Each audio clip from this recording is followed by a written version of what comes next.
James, honey, did something happen to you? After we got separated in that long hallway?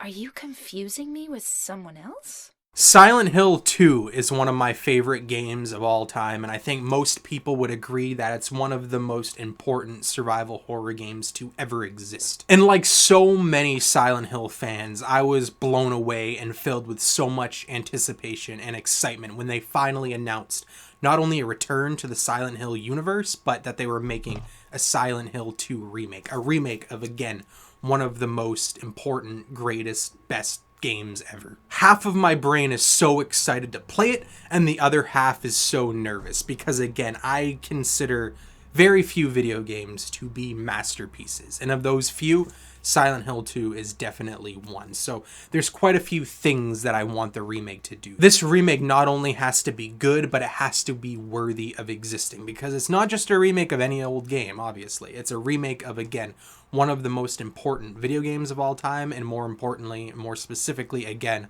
one of the most, if not the most important survival horror game ever. And with that being said, in this video, I'm going to talk about 3 things that I believe that the Silent Hill 2 remake needs to do. And these are going to be more broad topics, more just wider ranging basic topics. I'm not going to talk about every minor thing that I think the game needs to do to be worthy of existing, because trust me, if I made that video, I'd have 50, 60, 70 talking points, and the video would be 2 hours long. Enough talking. I'm going to get into the list. But before I do, obviously, consider subscribing. I do TV show discussions, trailer reactions, movie discussions, that sort of thing, but I also love survival horror gaming, and I talk about survival horror games quite a bit. Check out some of the playlists I have on this page. I did a reaction to the Silent Hill Transmission. I have quite a few Resident Evil videos, and I plan on doing a lot more videos on survival horror games in the future. For example, when Callisto Protocol comes out this December, I'm going to talk about it quite a bit. And then obviously when Resident Evil 4 Remake comes out, when the Silent Hill 2 Remake comes out, I'm going to be talking about those a lot too. So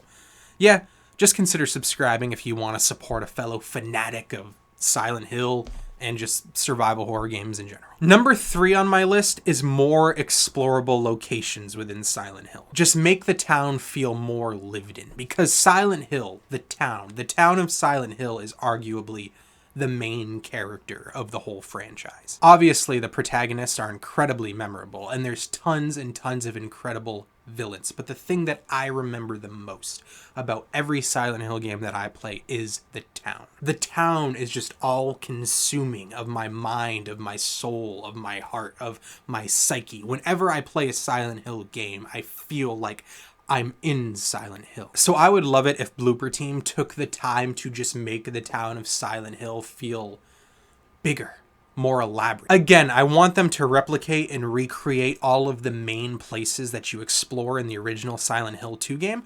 But again, I wouldn't be offended if they added more places. Not only would I love it if we had more areas to explore, both big and small, but I also would really, really appreciate it if the main areas that were already in the original game were more elaborate in the remake, had more rooms, felt more believable. And that's my number 3, more explorable locations within Silent Hill. Number 2, and this is the biggest change that I want to see in the remake compared to the original, and that is that the boss fights need to be seriously reworked. Not the bosses. I really want the enemy designs and the enemy types to remain practically unchanged, because Silent Hill franchise in general, and more specifically Silent Hill 2, has so many incredible bosses, and the design of them are so good. But I don't even think that the most diehard of Silent Hill fans are going to disagree with you if you say that the boss fights leave a lot to be desired in terms of mechanics. I would love the boss fights to be more difficult, to have more gameplay techniques revolve around them. And this is kind of a throw-in because it's obvious, but the gameplay, the combat in every Silent Hill game is very clunky, so obviously I would love it if not only in the boss fights, but the combat in general just got a serious rehaul. I'd like the combat to feel very fun, very smooth. But at the same time, it also has to feel believable, because I don't want James as a character to feel like a badass. You know what I mean? I want him to feel like he's out of his element. And that's my number 2. The boss fights specifically need a rework, but in general, overall combat as a whole needs to be better. A lot better. Number one on my list is by far the thing that I am the most passionate about when it comes to Silent Hill 2. And this is the thing that has been causing what I believe to be the most controversy surrounding the Silent Hill 2 remake trailer. If you haven't been paying attention, as soon as the remake for Silent Hill 2 dropped, the Silent Hill fan base has kind of been split. A lot of people really hopeful and really excited about what they see in the Silent Hill 2 remake trailer, and then the other half of people are very hesitant, very angry, very critical of what the trailer showed us. And the main reason for that, I believe, based on what I've read and based on what I've seen, is James as a character overall, but more specifically, the performance of James. I'm not really going to take a side one way or another in this video. Maybe I'll do that in a different video, but I will point out the differences, at least the differences that I see. In the original Silent Hill 2 game, James is very calm. He's very emotionless. He's very maintained to the outside eye despite all of the horror that's around him. This could be because of bad acting in the time period and bad voice acting. But this could have also been a creative choice. It could have been a creative choice to make James so mysterious. It adds to his backstory. It adds to the overall tragedy of the narrative of Silent Hill 2. Regardless of the reasoning, for me personally, the lack of emotion that we see on James adds a lot to the narrative.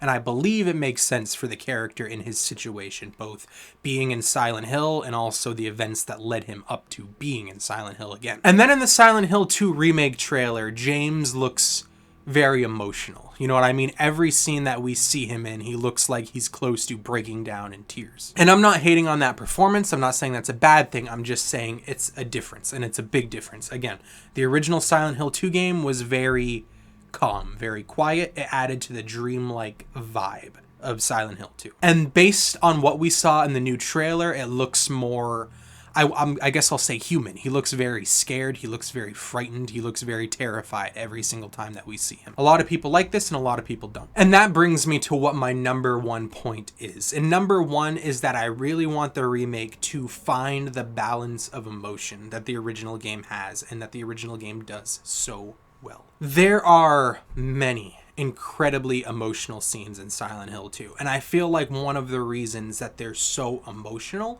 is because when the emotion hits, it hits hard. And when the emotion hits, it hits harder than it normally would because of the lack of emotion that we see in most of the other sequences in the game. Like, again, James feels so blank and so empty.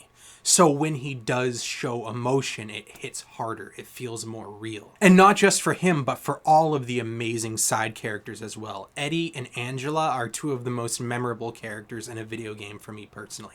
And both of them have incredibly emotional sequences. And I really don't want the emotion to be lost. But at the same time, I don't want it to feel too emotional. I don't want it to feel like James is an emotional wreck every single time that we see him, because if he comes across that way, the main emotional moments of the original Silent Hill 2 narrative are gonna feel less impactful. At least it'll feel that way in my opinion. So again, I'm not hating on the performance that we saw of James in the Silent Hill 2 remake trailer. I can't be critical of it yet. It was one trailer and the game is probably going to be over 10 hours long. But whether or not James is an emotional wreck throughout the duration of the Silent Hill 2 remake, I don't know. But even if he is, I really hope that the overall narrative can find the balance of emotion. I want to feel drained of emotion when emotional things hit, but I also don't want to feel constant emotion every single time a character is on screen. Another good example of this, and I'm going to kind of get into a slight spoiler here. I'm not going to spoil any